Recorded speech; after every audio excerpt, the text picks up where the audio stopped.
Gracias por seguir con nosotros y por participar abiertamente en la discusión de esta noche a través de las redes sociales, @Canal Antigua, por supuesto nuestro hashtag a las 10 p.m, @Hugo Novales, @UNC, Frati Giovanni, para que usted interactúe con nosotros. Le presentamos y ponemos a su disposición el segundo de los temas, y es que, ¿sabe usted? Uruguay se convertiría en el primer estado en el mundo en el cual cultivar, transportar y consumir cannabis, o sea, marihuana, es totalmente legal.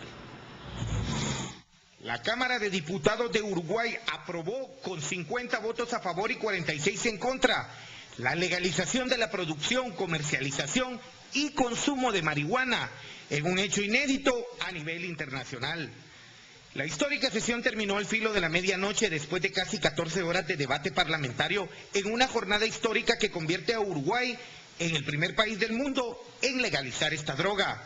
El proyecto pasará ahora para su debate a la Cámara de Senadores, en donde el oficialismo cuenta con la mayoría necesaria que requiere para avalar el dictamen, por lo que la despenalización total es ya un hecho. La inédita ley prevé la inscripción de consumidores en el Instituto de Regulación y Control del Cannabis, un nuevo organismo público que otorgará licencias de plantación de marihuana a privados. El nuevo órgano será el responsable de fiscalizar el cumplimiento de las normas referidas a la marihuana y sancionará a quienes incumplan las leyes. La iniciativa es muy diferente a la que el año pasado presentó Mujica y que otorgaba al Estado un monopolio para la producción y comercialización de la marihuana. Ahora el Estado solo podrá otorgar licencias para la distribución de la droga, lo que implica que regulará y controlará el mercado, pero no podrá producir.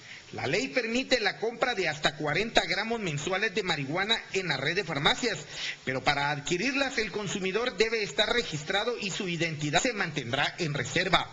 También autoriza y regula el autocultivo personal de hasta 6 plantas de cannabis por hogar. Así, una producción colectiva de la droga en clubes de membresía integradas, mínimo de 15 y un máximo de 45 socios, lo que hace a esta nota algo inédito a nivel mundial.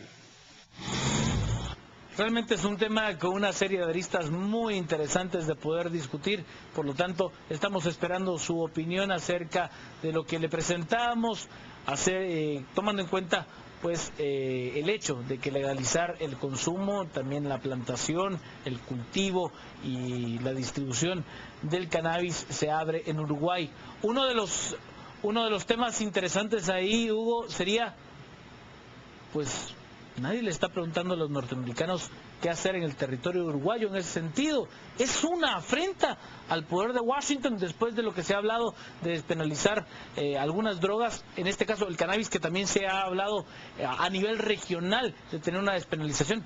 Yo creo que al final estamos hablando de dos cosas distintas. Cuando hablamos de la relación de América Latina con Estados Unidos y en el tema del narcotráfico, nos enfocamos generalmente en el tema de la cocaína, que la cocaína es una droga que produce más plata para los narcotraficantes, porque es una droga adictiva y es una droga que tiene una demanda inelástica con respecto al precio, es decir, que el precio puede subir en cantidades gravísimas sin que altere en ninguna manera la demanda.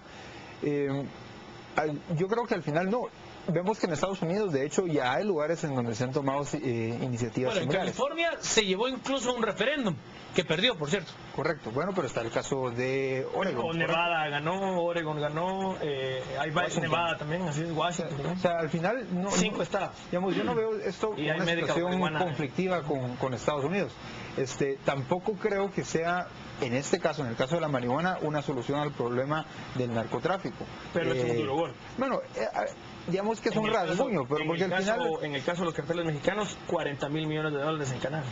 Pero ¿cuántas veces irá a parar? ¿Cuántas veces iría a parar a Uruguay, por ejemplo? O sea, en el caso de Uruguay, recordemos una cuestión, Uruguay es una sociedad tal vez un tanto más progresista que las demás sociedades de América Latina, y de hecho no estaba penalizado el consumo de marihuana hasta este momento, sino que únicamente su comercio, lo cual efectivamente en México y en Argentina, lo cual efectivamente es limitar drásticamente su consumo. También hay otro aspecto que debemos tomar en cuenta, y es que a pesar de este progresismo o supuesto progresismo de la sociedad uruguaya, hay más de un 60% de la población que se opone a que el comercio se legalice, según algunos datos de algunas encuestas. Sin embargo, yo en este caso aplaudo la decisión, me parece que es un paso en la dirección correcta. La marihuana, recordemos, no es una droga dura como la heroína, como la cocaína, no causa el tabaco, por ejemplo. Exactamente, entonces digamos que no hay razones por las cuales esta droga debería de ser tan penalizada o el consumo debiera estar tan estigmatizado. Eso es todo básicamente. Vamos, Giovanni, lo escucho. Sí, yo creo que hay que decir, por ejemplo, en Portugal y Holanda se ha reducido sustancialmente la criminalidad en las calles, especialmente proveniente de adictos queriendo, digamos, robar para adquirir su dosis, precisamente porque el Estado portugués se administra para tratar el tema como un problema de salud pública, número uno. Número dos, el experimento portugués ha dado excelentes resultados y se han vaciado las cárceles de una gran cantidad de presos adictos. Creo también que el paso uruguayo es fundamental en romper ese monolito de la prohibición, que es una, digamos, si se puede decir así tan abiertamente, una idiotez global de todos los gobiernos que la prohíben, ¿verdad? Que causa miles de muertos en todo el mundo y que causa especialmente miles de muertos de las fuerzas de seguridad de los estados, que tratan de combatir un comercio imposible de detener, porque tiene porcentajes de ganancia de 4.000, 5.000 y hasta 6.000%. Así es que creo yo que Uruguay le pone la plana al gobierno guatemalteco. El gobierno guatemalteco, si quiere considerarse serio en el tema, debió haber hecho lo que hizo Uruguay, que es legalizar primero y hablar de legalización regional después, por lo menos en el tema de cannabis. Y, por ejemplo, me pongo a pensar y hoy a especular, imagínense la cantidad de turismo global que vendría a Guatemala si Guatemala tuviera un régimen estable de legalización de marihuana y permitiera, por ejemplo, el consumo irrestricto de este analgésico, que es básicamente un analgésico que se usa en Estados Unidos, en California, en Washington, en Portland, en Oregon, etcétera, como un analgésico para artritis, por ejemplo. Así de benigno. Personas con enfermedades terminales y otro tipo de problemas, problemas reumáticos y demás. Veamos qué nos dicen las redes sociales. Nos dice Lisa, debe de aprobarse la legalización de la cannabis. José Emiliano Orellana también nos plantea, difícil legalizar Mary Jane Guate, ser productor para exportación a Estados Unidos, México, ya lo hacen legalmente. Irene Bonafina nos dice, la marihuana no causa adicción ni hace que sus usuarios cometan crímenes. Holanda es un excelente ejemplo de cómo se puede utilizar legalmente, nos plantea ella. Jorge Villatoro, pero en Latinoamérica esto puede ser contraproducente, nos dice él. Lucrecia Marroquín también se refiere al tema. El mundo va camino a la autodestrucción, es un daño irreparable para las futuras generaciones. Josué David, sí, con normas de consumo y siembra, pero no creo que los guatemaltecos tengan una buena cultura para controlar esa planta. Ramón Hernández, también nos dice Elmar, que no está legalizada, pero sí se puede conseguir en cualquier esquina. Otto David Gil, no, existe mucha injerencia de los cachurecos que se niegan a aceptar la realidad social. Es parte de lo que se está comentando en las redes sociales al respecto. Un buen tema que se planteaba allí es, no es legal, pero su acceso es muy sencillo. Y de hecho, un legislador del partido del Frente Amplio que originalmente se oponía a la legalización de la marihuana hizo un comentario que ha aparecido en varios medios. Él dice, lo voy a leer aquí porque aquí lo tengo, dice, la marihuana es una bosta. Bosta se refiere, es como decir excremento de animal, ¿sí? Es enemiga del estudiante, del trabajador y la vida, pero dice, es una bosta con o sin ley. Y van a seguir pasando a pesar de nosotros con o sin ley. Digamos, independientemente de la postura que tengamos sobre la marihuana, tenemos que entender una cosa también, y es que los estados han sido incapaces de frenar su consumo.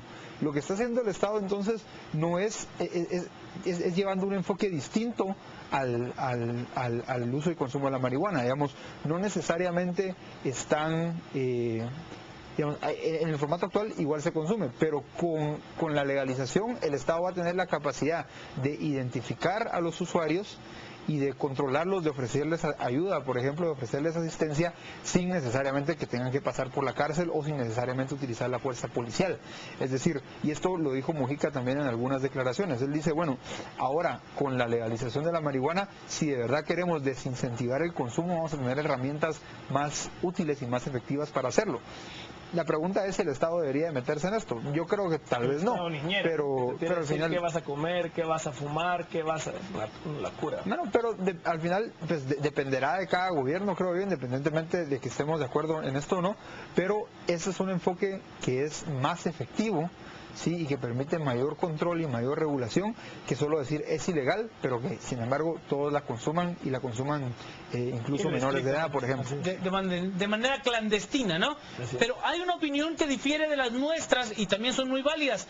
Virginia Aguilar nos dice, no sería correcto, y los valores y principios entonces todo lo ilícito lo legalizarían también. Es una pregunta... Sí, pero es un argumento absurdo. No estamos diciendo eso, no estamos diciendo que hay que legalizar todo lo ilegal. Lo que estamos diciendo es que hay que legalizar la marihuana y tomar esa legalización como una prueba piloto de qué sucede. No solo con los ingresos fiscales que en California, por ejemplo, en el tema de medical marihuana superan los $500 millones al año. Sí, el debate en California fue el uso recreativo. Así es. Recreativo de la marihuana. Y que en Portugal está demostrado con hechos innegables que la población reclusa cayó en un 30%. 30% presos menos. Sí, de hecho, en el caso de Guatemala, ¿cuánta gente habrá presa por posesión para el consumo que ni siquiera posee para el consumo? O sea, al final, digamos, no le está haciendo daño a nadie, pero por otro lado, es muy fácil, digamos, si todos hemos escuchado historias de policías metiéndole una bolsa de marihuana en el saco a una persona, o sea, al final el Estado está perdiendo recursos en regular cuestiones que no debe regular. Y me gustaría retomar un tema que mencionó Giovanni. Hay una cuestión de congruencia también en la política exterior del gobierno de Guatemala. Si vamos a decirle a todo el mundo, miren, estamos dispuestos a legalizar, tenemos que debatirlo aquí adentro. No, tal vez no legalizar, pero por lo menos debatirlo y empezar una discusión aquí en Guatemala sobre cómo vamos a abordar ese problema. Porque si no, no podemos salir afuera y decir algo. Exactamente. Vamos a las redes, hay cosas interesantes. Nos dicen, en el caso de Eric Barrientos, de acuerdo. Es prohibido, pero la consiguen fácilmente. Si legalizan, la comprarían como el tabaco. Alcohol depende de cada persona. También nos dice el doctor Nicolás Birsi, globales serían los que adoptan discursos de derechos humanos de Naciones Unidas, el matrimonio gay. Cuando el chapín promedio se opone a eso, es lo que nos plantea el doctor Birsi. Jonathan Ardón, si alguien sabe por qué son ilegales en Guatemala, hay drogas con efectos peores que son legales, como el alcohol y el tabaco. Nos dice también Jorge Villatoro, el problema es que aquí la mezclan para sentir más efectos. Ángel nos dice, consumo responsable, marihuana legal. Es parte de los argumentos que se discuten esta noche a través de las redes sociales y que estamos exponiendo en este espacio de las 10 p.m. Por supuesto, esperamos sus comentarios, nuestra cuenta @Canal Antigua, nuestro hashtag a las 10 p.m, la cuenta de Hugo Novales, @UNC, de Giovanni Frati, @Frati Giovanni, para que usted interactúe desde ya con todos nosotros. Momento de más noticias.